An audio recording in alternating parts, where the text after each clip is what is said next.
Welcome to Bulldog Bills.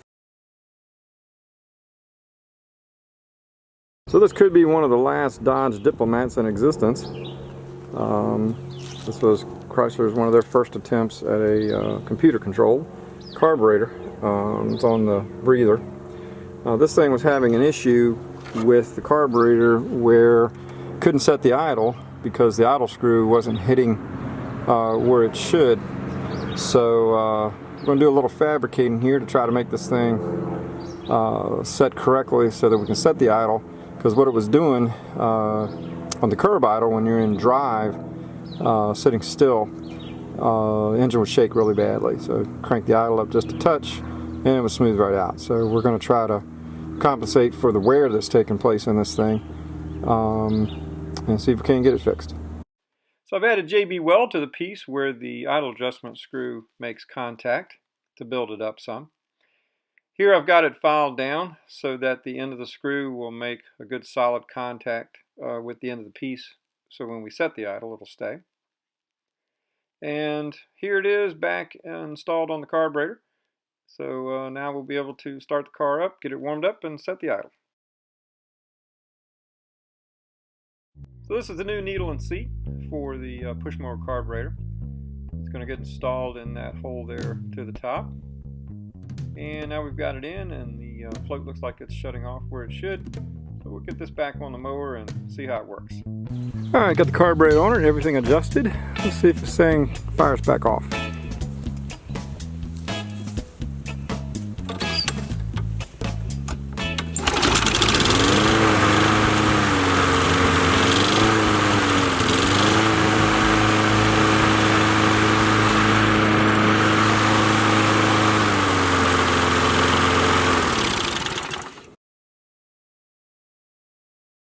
This is a composter we picked up pretty reasonable. It's got some rust holes in one side of it where the people who had it before us, they had left compost in it at the bottom. So it made some rust holes in it. So we're going to patch these with some fiberglass. So we've got it scuffed up so that the fiberglass will stick. So now we're going to mix up our resin and put a layer of fiberglass over it, and that should hold it.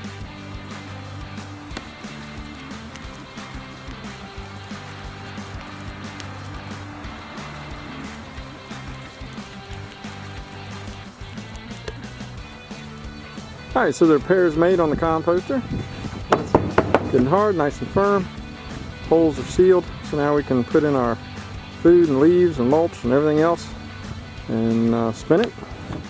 And we'll eventually turn into compost for our garden. This is a carburetor off of an old Allis Chalmers tractor. It belongs to a friend of my son's. We're going to go through it and clean it up. I think everything's probably going to be okay on this carburetor. However, probably can't see it because of the shadowing, but the choke plate is really in bad shape. We're going to have to try to find one, which I don't think will be too big a problem. But we're going to try to locate a choke plate for this thing, and then we should be able to get this thing back together and back to him and functioning. Alright, this thing is in such bad shape that before I take it apart any further, I'm going to soak it in a CARB solvent. Air valve there, the air needle rather, I couldn't even get it to turn, so it's pretty difficult to get it, getting it pulled out. So the jets, I'm not even going to try to get the jet out at this point. So I'm going to soak both pieces really good, and then I'll start tearing it apart, and then we'll make a determination as to whether or not this thing is salvageable. As much as I like being the one to salvage everything, this carburetor is pretty much beyond repair. Haven't tried to pull the jets out of or anything, but the needle valve here broke off inside. It snapped where it's threaded, so it's no longer adjustable. Could drill that out and replace the needle and the jets that would break off as well, but honestly it's just going to be better getting a used carburetor from someone and then going through that one. There's not even really much here that even is salvageable for parts. So he'll have to get a carburetor for that tractor. This is an old mortar mixer that I've had for a long time. The drum and the mixer itself is no good, but the engine still turns over.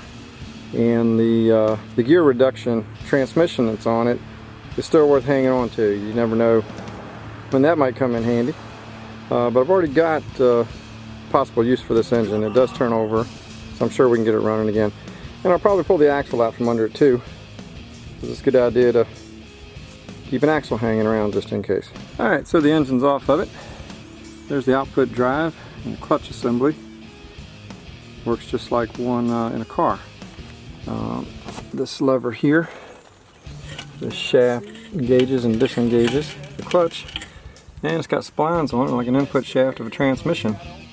So that's what engages and disengages the drum to mix the mortar. But I think we can find a different use for this.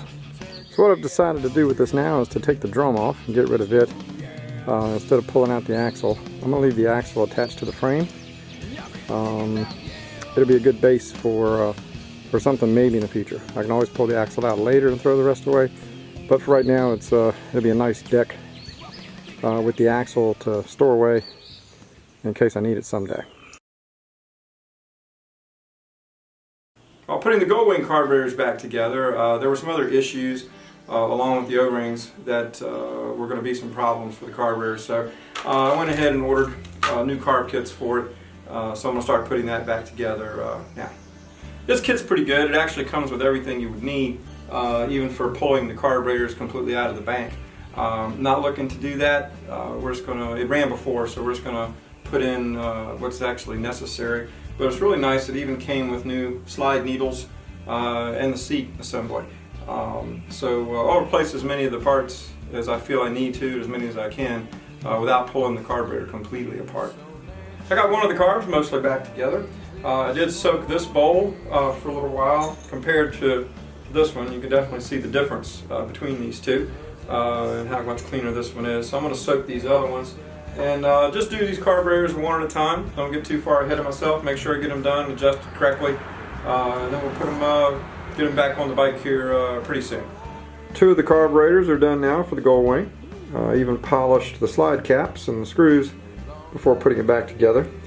So we'll get the other two done soon and get them back on the bike. So here's the easiest way to lift up a lawnmower, using a backhoe bucket. So we've got them up in the air. Had easy access to the clutch. Got the clutch pulled off of it. That was a little tricky, but got it all pulled off.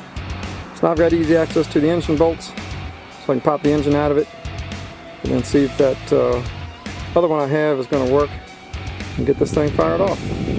Alright, there we go, engine's out. Here's our chassis.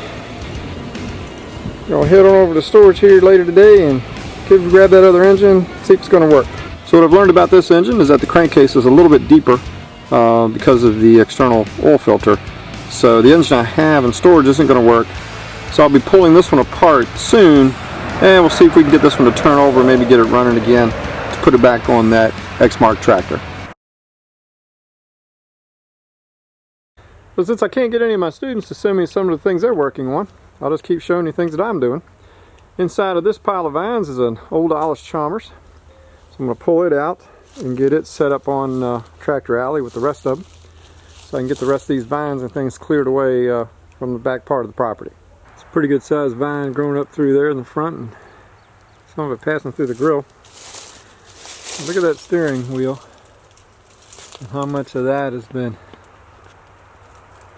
twisted and pulled. And one of our viewers asked me recently why I let all this equipment and tractors get overtaken with vines and so on, and the answer is because of my job. During teaching the kids during the day, and then all the after-school projects that we have, the engine building teams, all the traveling on the weekends that we do for competitions, for scholarships and so on, there just really isn't any time. By the time I get out of the building and come home and eat some dinner and decompress, it's time to go to bed, and then we get up and start all over again. So that's pretty much the answer. My students are pretty important to me, and the program is very important to me and what we do. So I just focus most of my attention on that. Because of what's going on now, it's afforded me the time to get these things pulled out and assess them, decide what I'm going to do with them, and make some repairs and get some of these things running. And then I decided to just put that out there for viewers in case they were interested, and just see what I'm doing as part of my day-to-day versus what we do every day with the students. So I hope some of this stuff is interesting to a lot of you, and you continue to follow along and see what else I dig out and what I make repairs on. Alright, so looks like we're going to have to take the sickle bar mower off this tractor to get it moved the rest of the way. It's dragging the ground and I don't want to tear up the yard, so we'll just disconnect it here, pop the pins out of it hopefully, and then we'll take the sickle bar and lift it up with the loader and then put it out back. So the sickle bar mower was actually a John Deere. Thought it was an Allis Chalmers for the longest time. This Allis Chalmers here I gave to my oldest son Michael a while back. Need to get it pulled out of these vines as well. So I'm letting the rake go. Sold it to a guy about an hour down south of here. He's actually going to use it, so I'm glad it's going to somebody that'll be raking hay with it. Next time on Bulldogville. We'll definitely have some of those tractor panels painted and polished. We'll tear into the engine for the eXmark and see if that's salvageable. And we'll see if there's any other treasures that we're going to dig out of the vines. See you next week.